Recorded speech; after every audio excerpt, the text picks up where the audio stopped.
A few months ago, I made a video about how hackers were tricking behavior into banning innocent players, in particular streamers. So what was happening was somebody at Behavior, like an actual employee, most likely on the enforcement team, was watching hacking streamers who play DBD with their hacks enabled and showcase the hacks while they're streaming. Whoever this Behavior employee or even employees were was then basically using the hacker's live stream to quickly find them and ban them while they were still live. Now, obviously that sounds like a righteous endeavor, right? It's a very expedited way to not only ban these hackers, but also stop them from advertising their software. However, the hackers became aware of what Behavior was doing at the time and started tricking them into banning completely innocent streamers by simply rebroadcasting the streams of legitimate streamers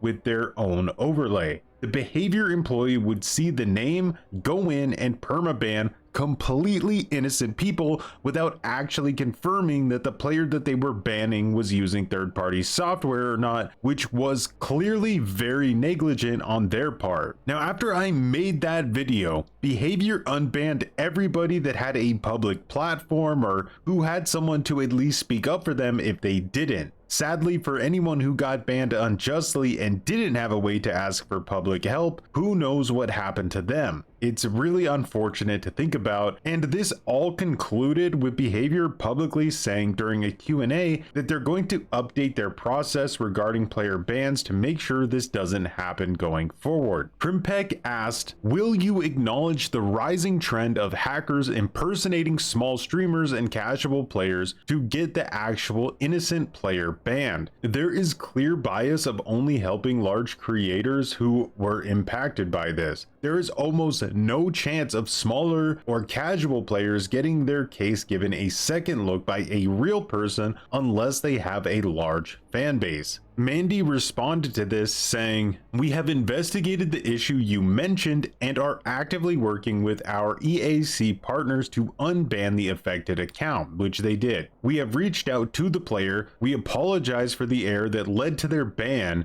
and will offer compensation. We're also reviewing our processes to prevent such incidents in the future." While we can't share too many details on this topic, as doing so could aid those developing cheats, we want to reassure our players that significant efforts are continuously underway behind the scenes to maintain a fair, safe, and enjoyable gaming experience. Now, that should have been the end of the story right there. However, things have unfortunately taken a very bad turn. More and more players have started to report illegitimate permanent bans. It didn't take long for the hackers to take responsibility for these bans, and once again, these people who got banned, only the ones that were actually able to get someone of note to help them, like Becca, for example, who was able to get Hens to speak to Behavior on her behalf, have been unbanned. Whereas the fate of many others is sort of just left to the ether. So basically, Behavior has not done what they said they were going to do. False bans like this should never happen, and if they do ever happen, the person who has been falsely banned should be able to get unbanned by communicating with Behavior privately through their support. They should not have to hope that a public Twitter crusade is their only hope, and sadly that seems to be the current reality of the situation, which is just really scary. To be completely honest, that would make me not want to play the game. I would feel very uncomfortable that the thousands of hours and all of the money that I put into the game might just be Thanos snapped out of reality because someone at Behavior is doing their job with negligence. Beyond just that, this massively muddies the water when it comes to legitimate bans, right? Like, anyone who got banned and actually deserved it is going to try to take advantage of situations like this to get them out of the ban. At the end of the day, this is a trust-based system, and Behavior has now once again violated that trust after specifically saying it would be addressed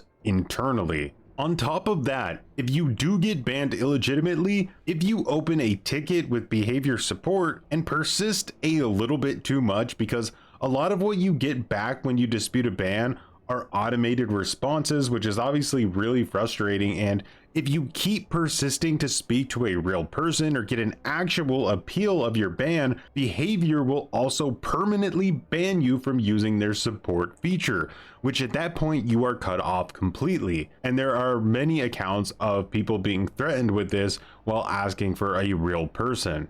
So once again, it's just a really ugly situation. Now, since the last video on this topic, I have gotten a lot of DMs from you guys asking me if the situation was ever resolved or if it's safe to play DBD now. And unfortunately, I'm here to say that there is still definitely a risk, however small it may be. Something like this can happen to you if you are really unlucky, especially if you stream the game in any capacity. It does not even matter if you have one viewer and you just stream the game to a friend, right? In fact, the less viewers you have, the easier of a target you are for these hackers to reroute your stream to their live stream and get you falsely banned. The hackers also know that getting legitimate players banned is one of the fastest ways for them to get a new customer, right? Because a lot of players do break bad if they get screwed, which is kind of understandable. Now, I already know from experience that a lot of you who have been falsely banned will try to reach out to me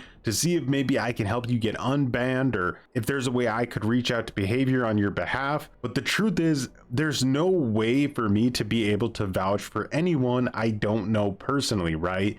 Even if I could, that's just another reason this situation sucks so much. That said, what I can do is if you go to my Twitter and check my pinned comment, it will be for anyone who believes they have been falsely banned. So what I want you to do is just reply to my pinned comment with maybe a picture of the ban if you have it, along with any additional information.